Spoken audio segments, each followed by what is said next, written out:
And we are back. Never made it out to finish pruning, but as you can see, we have some things that are ready to be picked. I'm definitely going to harvest some collard greens, and then I probably will also do the blanching process for these collard greens, and then also some green beans that I have in the house that I harvested the last time. And if I find any else out here, I'll just add that to them, but I don't think there'll be any more. Not many. I'm gonna check on these carrots. These carrots are, put my bottle of water down. Carrots are these guys in here with this like little fancy looking leaf. So let me see what's going on with that. There's a little cucumber guy. Well, you're focused on my finger, but he's like over in that area. There's some other smaller ones, which I really wanted to actually pickle some small cucumbers too, like the little cocktail cucumbers.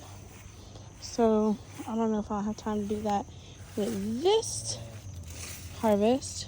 And then get in here and see if there are any peppers. I know my girls harvested some peppers yesterday, but I'll just see if there are any. And then I'm really meant to plant some either lettuces or broccoli. I really want to do the broccoli. Did I ever buy broccoli seed? No.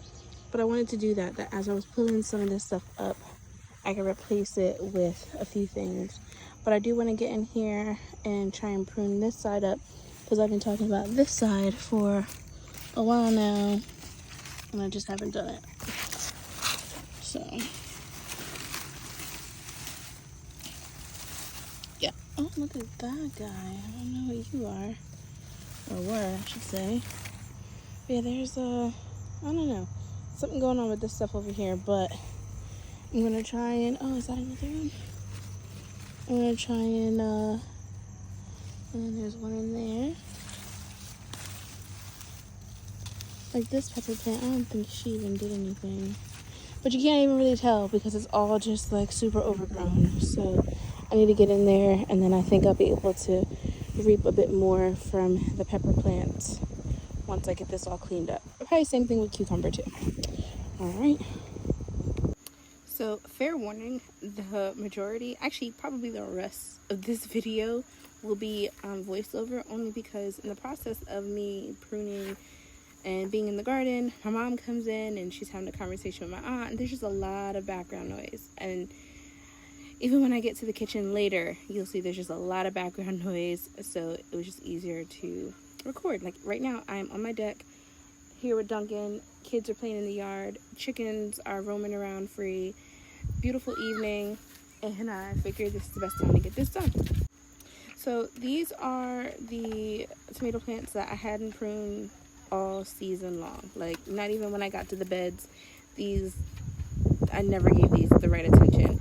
And I think in my last video I showed you how many green tomatoes that I had on there and how large they were, and I just knew that they were just missing out on getting some of that sunny goodness. So I knew that I had to prune, so to avoid any or remove any obstruction, and also so that the energy can be more focused on the fruit, or vegetable I should say, or fruit of the plant, rather than the leaves and other areas.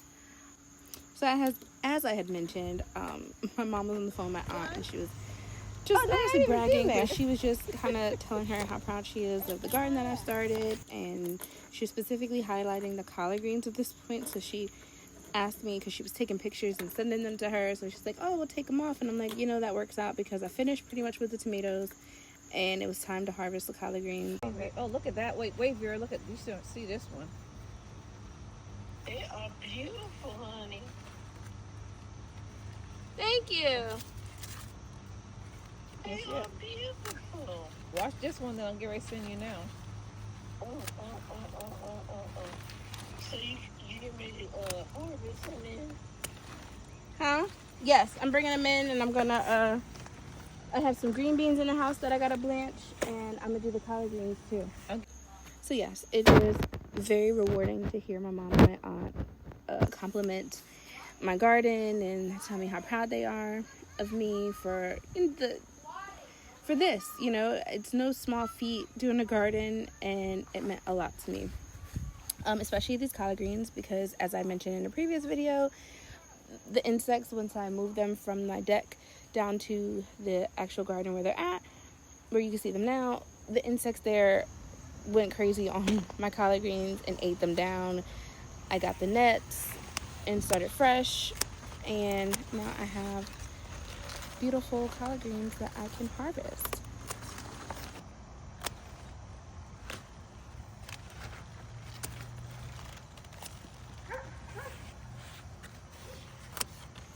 Now, I am taking a wild guess as to how to harvest these.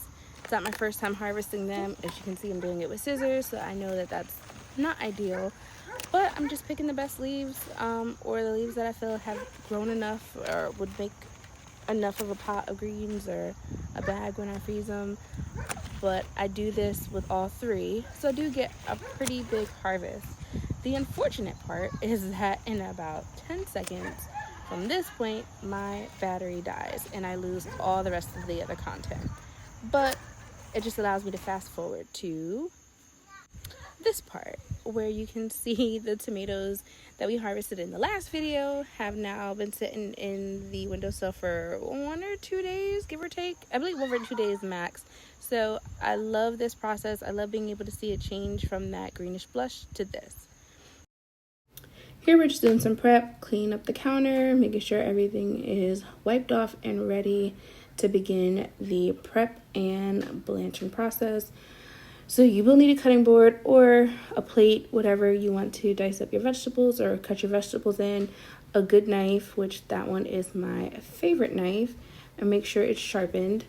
What you can't see is off camera, I am inspecting and rinsing each leaf individually, and then when I feel like it's clean enough, I'll stack it on top.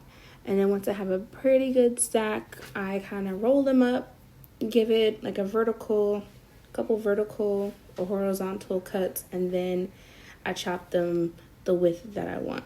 So I'm just going to speed that up so you can kind of see what that process looks like.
Because we're going to blanch them and put them in the freezer.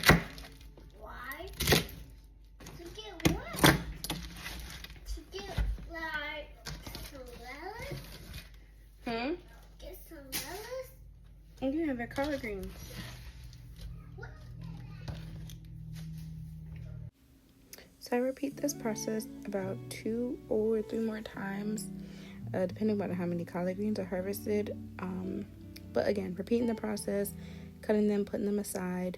Right after this, I get into the green beans that I had harvested, making sure I cut off the ends, and then as you'll see, after obviously washing them and cutting off the ends, I also cut them into the size that I like. So I like cut green beans. I know some people can leave them long, some people might not necessarily cut the stems off of them, but I'm just preparing them the way that I like them and the way that my family is used to eating them. So once these are all done, what I should have been doing is putting the pot of water on now, or I guess before chopping all these vegetables. That way it's already boiling and ready to go. But as you will soon see, once I'm done chopping all these things up, I then get the pot of water to put on. So do things a little bit backwards, but you know, you live and you learn, and you get better as you do this repeatedly.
So in between the greens and green beans, I decided, because the tomatoes that I had shown you in the beginning of the video had ripened, it was time to put them in a freezer bag and get them stored in the freezer until I'm ready to process for tomato sauce.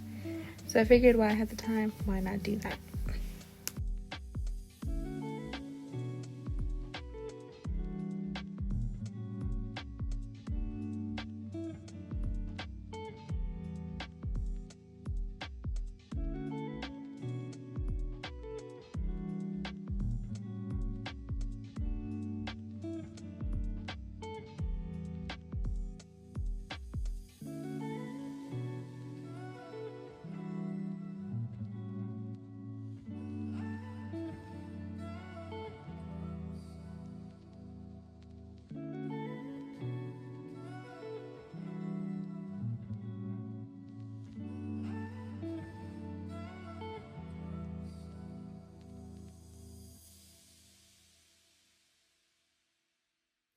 So that's the end of that processing for the green beans and collard greens. Next would have been something with these green tomatoes, but I couldn't come up with anything in time. So how about you guys drop a comment on what you do with your green tomatoes? Until next time, see you guys later.